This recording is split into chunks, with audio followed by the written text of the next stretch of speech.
In 1989, the global rankings of naval power had a very strange new entry. You had the usual suspects: the United States, the Soviet Union, China, and Pepsi. Yes, that Pepsi, the soda company.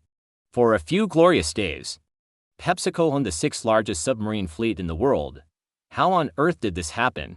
Well, this wild story actually starts 30 years earlier. Back in 1959, at the American National Exhibition in Moscow, a young Richard Nixon convinced Soviet Premier Nikita Khrushchev to try a sip of Pepsi.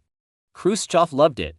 This simple taste test kicked off a massive deal, and Pepsi became the very first American consumer product to be sold in the USSR.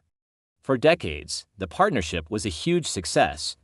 Pepsi was everywhere in the Soviet Union. But then, the late 1980s hit. The Soviet economy was crumbling. Their currency, the ruble, was becoming practically worthless outside of Russia. This created a huge problem.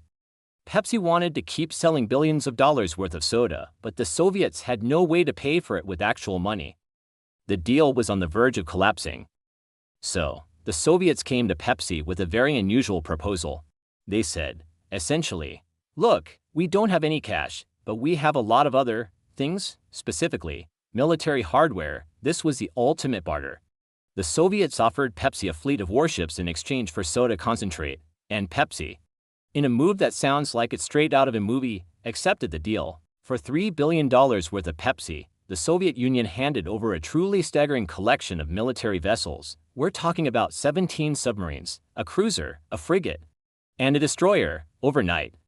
PepsiCo became a naval power. The situation was so bizarre that the CEO of Pepsi at the time, Donald Kendall, reportedly joked with the U.S. National Security Advisor, saying, "We are disarming the Soviets faster than you are." Imagine being a rival soda executive and hearing that your competition doesn't just have a new marketing campaign, they have a navy. Now, before you start picturing Pepsi delivery guys in naval uniforms, the company didn't plan on keeping its new fleet. They had no intention of conquering the high seas or getting into global conflicts. Their goal was simple: get paid. So, what did they do with all those warships? They immediately turned around and sold the entire fleet to a Swedish company for scrap metal. The submarines, the cruiser, all of it, was dismantled and recycled, but for that brief, shining moment in history, a company that makes sugary drinks had enough firepower to challenge a small country. It's a hilarious and incredible footnote in Cold War history. It teaches a powerful lesson too. When you're doing business on a global scale, sometimes creativity is more valuable than cash. In the world of high-stakes deals, it's not always about who has the most money. It's about who has the most leverage. And for a few days in 1989, Pepsi's leverage just happened to be a fleet of submarines. Thanks so much for watching. If you enjoyed this crazy story, be sure to hit that like button and subscribe for more. See you in the next video.